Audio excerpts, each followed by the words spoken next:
Hello, fellow story sojourners. My name is Elian J. Kildare, or EJK for short. That is a pen name and not my real name because I'm a writer and I love to discuss all things writing and storytelling. Welcome to Stories That Shaped Me, a podcast about stories across media that have impacted or inspired me in some way, both as a person and as a writer. By talking about stories I love, I hope to open up the conversation about why storytelling is an integral part of the human experience. Hello everyone, and welcome to the Season 1 finale of Stories That Shaped Me. I'm Elian J. Kildare, or EJ Kildare, which is my pen name, and I'm a writer and recent creative writing graduate from the University of Oxford, whose primary focus is on sci-fi, fantasy, and some horror, although I love exploring any story in any genre that piques my interest. Like it says in the intro, this podcast is focused on examining stories that have had some impact or influence on me, both as a person and as a writer, and I'm going to be talking about stories across different media that strike my interest. As always, this podcast is pretty informal, and as of now, I'm working solo, so please bear with me if there's any issues, technical or otherwise. But thank you so much for being here. Anyway, yes, this is the final episode in this first season of the podcast before I take a bit of a summer break, and I think the topic is pretty fitting to kick off the start of summer since it's got a slight bit of a beach theme to it. So today, I'm going to be discussing the recent Netflix adaptation of Shelby Van Pelt's acclaimed novel, Remarkably Bright Creatures, directed by Olivia Newman and starring Sally Field, Lewis Pullman, and Alfred Molina as the voice of Marcellus the Octopus. As always, this episode will contain spoilers for both the book and the movie, so if you are spoiler avoidant and haven't seen or read it yet, please hit pause and come back later. But if you have seen it or read it and don't mind spoilers, feel free to stick around. Now, this episode is going to be a bit different from the previous ones in that instead of talking just about the story or a particular theme in the story, I specifically want to focus on how I think the movie is actually a great example of how to make a good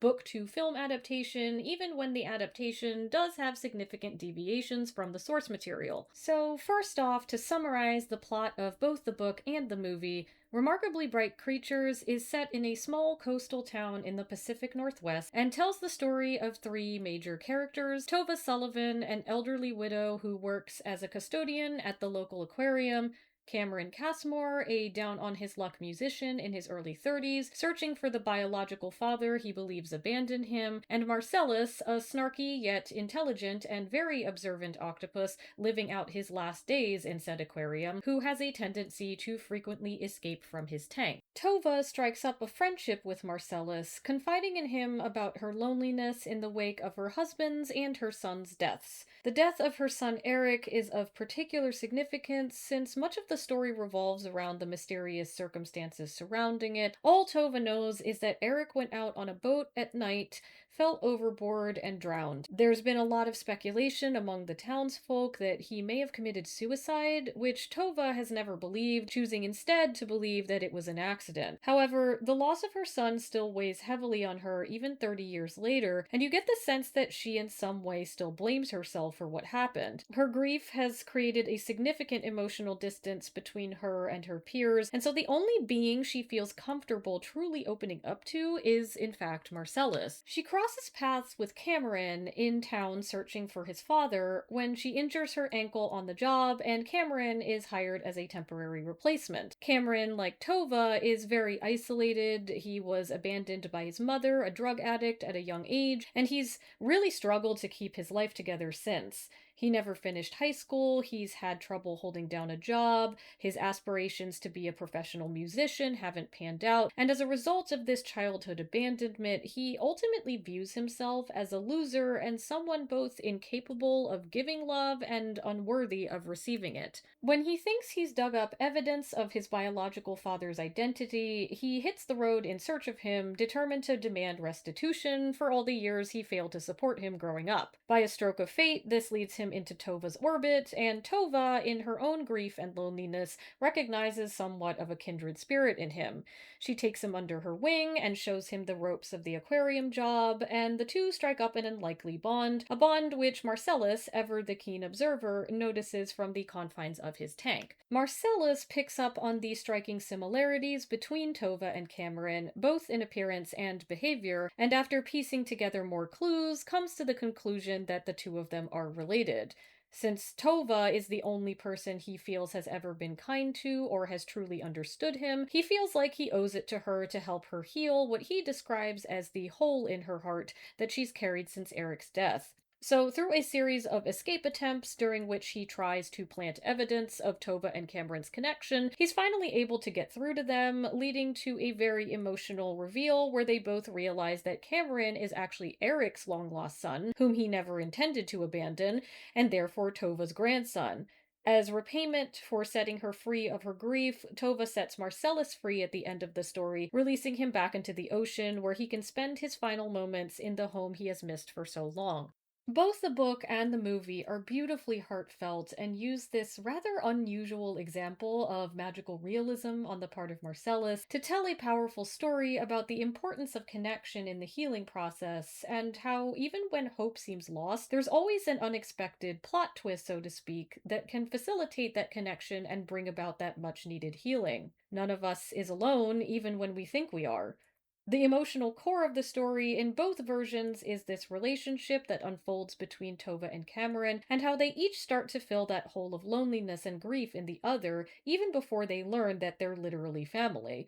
And I think what the film adaptation does exceptionally well is flesh out that bond between them by actually adding to it and enhancing it, even when it deviates from certain plot details in the book. We live in a time where so-called book purism is running rampant in online fan spaces, and although this attitude is nothing new, I think the advent of social media has really served to amplify it. And on some level, it's understandable because those of us who love our books want their respective adaptations to accurately reflect the content of the original source material. So most of the time, when adaptations deviate or make changes to the plot, this can cause an uproar among fans who are resistant to said changes or see them as unnecessary. And while yes, a lot of the time changes to the source material are unnecessary and fail to respect the source material, this isn't always the case. I think it's easy to fall prey to this black and white mindset of all changes in adaptation are bad without taking into account the potential reasoning or context behind those changes. Sometimes changes have to be made to accommodate the differences in medium between novels and film. Other times the changes help certain themes and character arcs have more impact on the audience than they might have done in the source material. So rather than thinking all change is bad, I think it's better to approach adaptations with the question, do these changes still serve the story and honor the thematic identity of the source material,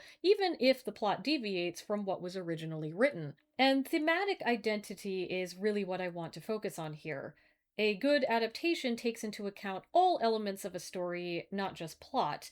And themes are a huge part of what makes a story what it is. One of the ways an adaptation can still succeed in honoring the story it's based on, even when it deviates from the plot, is by making sure that the changes still stick to the themes that were present in the source material. In Remarkably Bright Creatures, the themes of love, loss, connection, and healing, all encapsulated in the development of Tova and Cameron's relationship, are at the center of the story, and most, if not all, of the plot deviations serve those themes by further expanding on the bond that Tova and Cameron form with each other, most often through scenes between them that are not present in the book. When our main pair first meet, there's a bit of a montage of Tova showing Cameron how to perform his cleaning duties at the aquarium properly, establishing the beginnings of their soon-to-be bond, followed by one of these aforementioned plot deviations.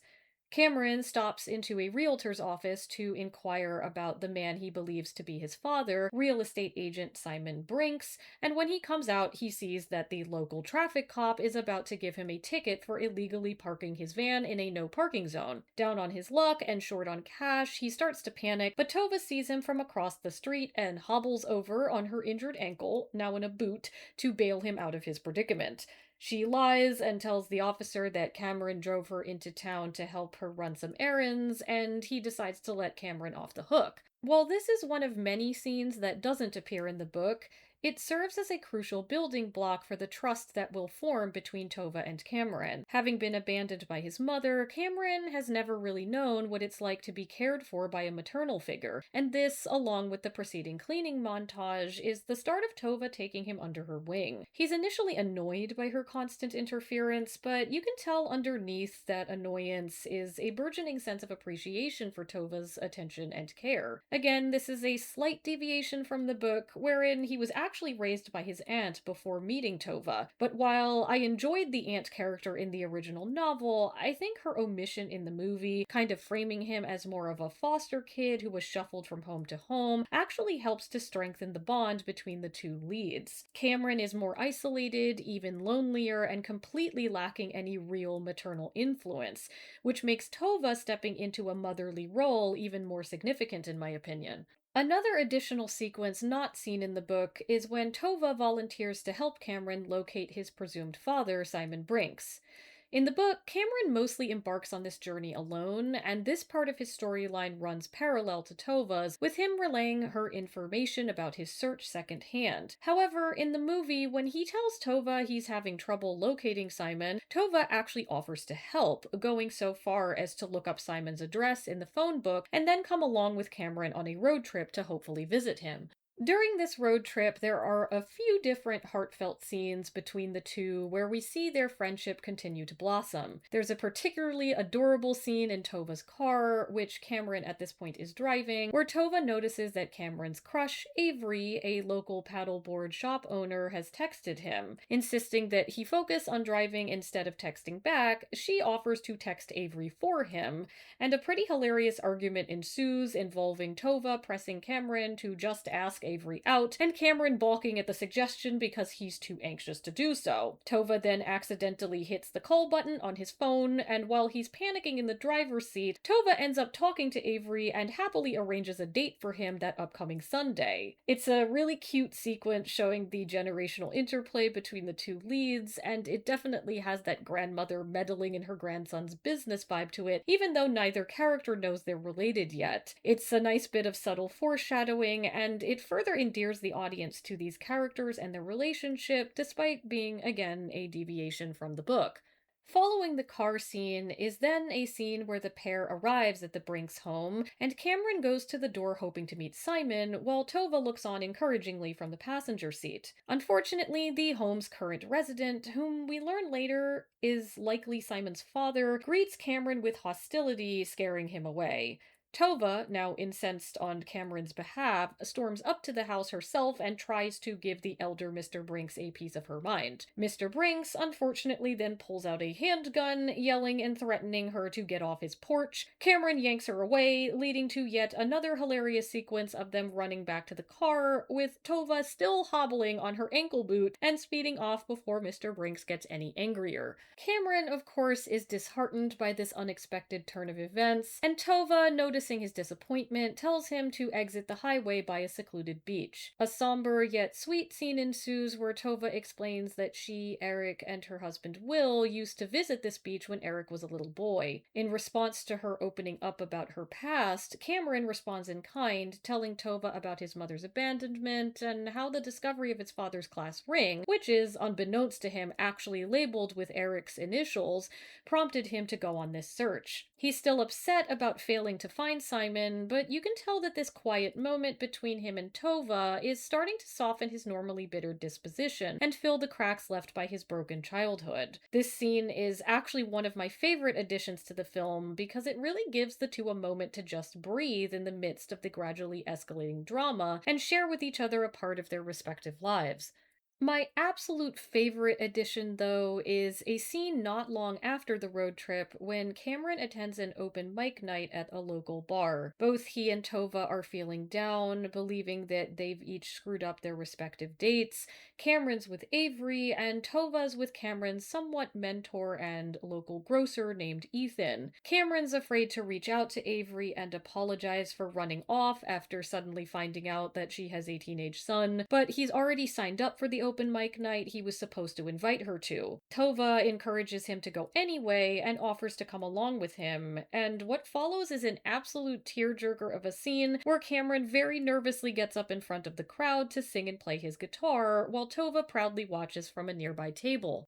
What makes this scene so powerful is that it's Tova's quiet encouragement that helps Cameron gradually increase his confidence until he's truly pouring himself into the music and connecting with his audience. Again, Cameron has never had a constant, stable maternal figure in his life, so although he revealed to Avery on their date that he's been playing guitar since childhood, it's implied that this is the first time that he's had anyone in the audience rooting for him, who's proud of him, and wants him to succeed. And during his performance, he keeps looking up at Tova, seeking her encouragement, which she offers by giving him her undivided attention and a smile to nudge him to keep going. And you can tell that the more he absorbs Tova's unwavering support, the more he grows comfortable performing. He gets up on stage initially not believing in himself, because before this he's never really had anyone who believes in him, but because Tova believes in him, he does start to believe in himself.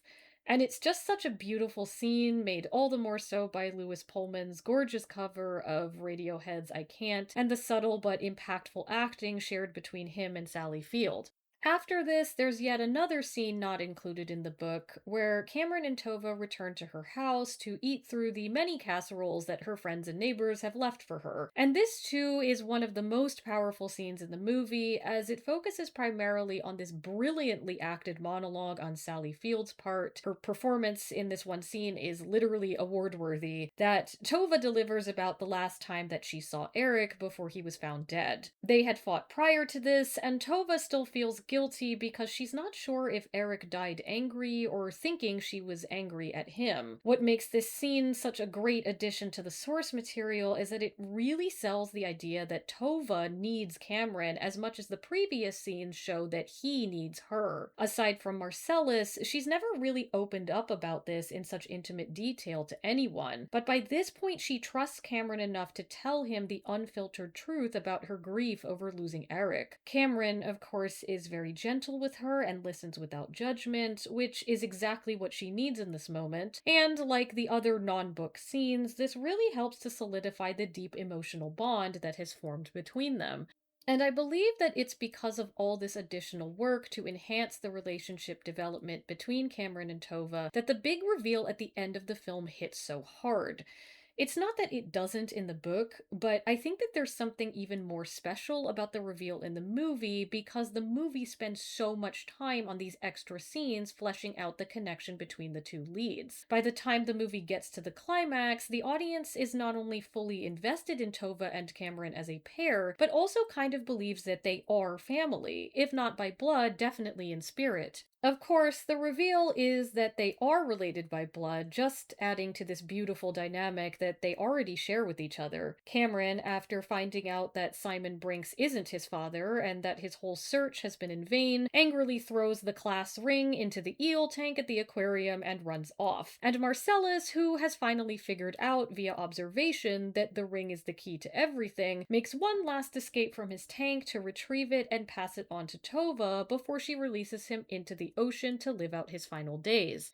When Tova sees the inscription on the ring is her son Eric's initials, finally it all comes together, and Cameron finds her on the pier, the same pier where she waited for Eric to return from his boat all those years ago. Tova shows him the ring and explains the significance of the initials and how maybe somehow Marcellus put two and two together and brought the two of them together as his last act of friendship before his death. Cameron breaks down, realizing that the person he's been looking for has been Tova all along. And it's yet again a massive tearjerker of a scene, which, like I said before, I think really hits because the film puts so much extra emphasis on Tova and Cameron's relationship, even though it has to add in scenes that were not in the book to do this.